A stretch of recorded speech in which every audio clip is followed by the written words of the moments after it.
नमस्कार दोस्तों, मेरा नाम है विमल सिंह बालाजी। स्टडी अड्डा में आप सभी का स्वागत है। कल हमने आपको बताया था कि जो बीएड वर्सेस डीएलएड का मामला था, उसमें एक क्लैरिफिकेशन जो एप्लीकेशन जो है फाइल की गई थी, उसमें जो सुनवाई हुई उसमें आप देखेंगे तो केस स्टेटस में डिस्पोज्ड आपको दिखाई देगा, यानी कि मामला निस्तारण कर दिया गया था।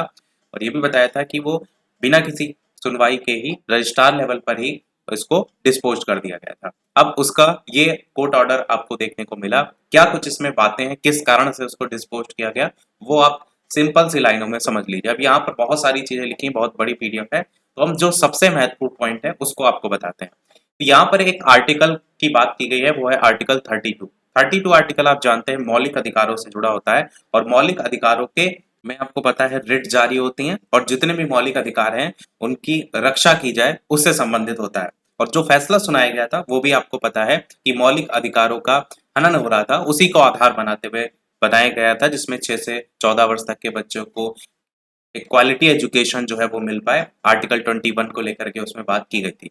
तो इसी जो जजमेंट है इसमें इन्होंने बात की एक आर्टिकल 136 की।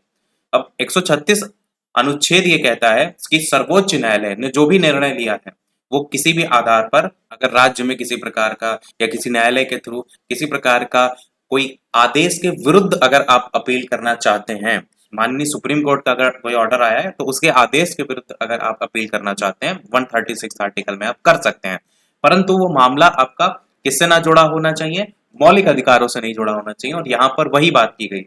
आर्टिकल 136 का हवाला देते हुए कहा कि जो मामला जुड़ा हुआ था वो आर्टिकल 32 से जुड़ा हुआ था, जो कि मौलिक अधिकारों से जुड़ा हुआ था। इसलिए तो मौलिक अधिकारों के अंतर्गत अगर कोई फैसला दिया गया है तो वो 136 के अंतर्गत उसको फिर से रीओपन नहीं किया जा सकता। सबसे मेन एक पॉइंट इसमें यह था।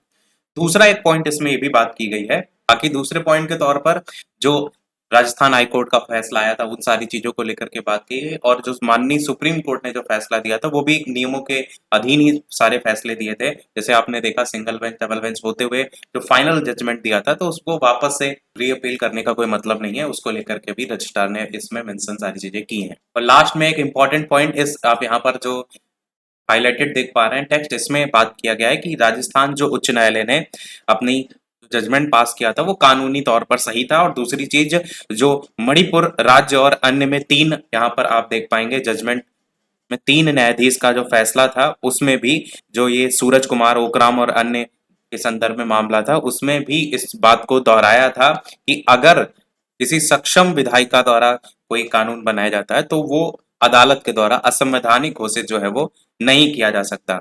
बाकी राजस्थान जो उच्च न्यायालय का जो फैसला था 25/11/2021 का, उसके फैसले को बरकरार रखा था। 28/6/2018 की जो अधिसूचना उसको रद्द कर दिया गया था, और उसी के आदेश में ही जितने भी आपके पेंडिंग याचिकाएं थी, सभी लंबित आवेदन थे, उनका भी निपटारा साथ ही साथ कर दिया गया था। तो कुल मिलाकर के आप कहेंगे कि बीएड अभ्यर्थियों की जो मुश्किलें हैं और ज्यादा बढ़ती हुई नजर आ रही हैं, कहीं भी किसी भी प्रकार से राहत मिलने की उम्मीद नजर नहीं आ रही है। तो यही था हमारे ओवरऑल अपडेट में। वीडियो लाइक शेयर सब्सक्राइब अवश्य कीजिएगा। मिलते हैं अगले अपडेट में, तब तक के लिए नमस्कार, जय हिंद।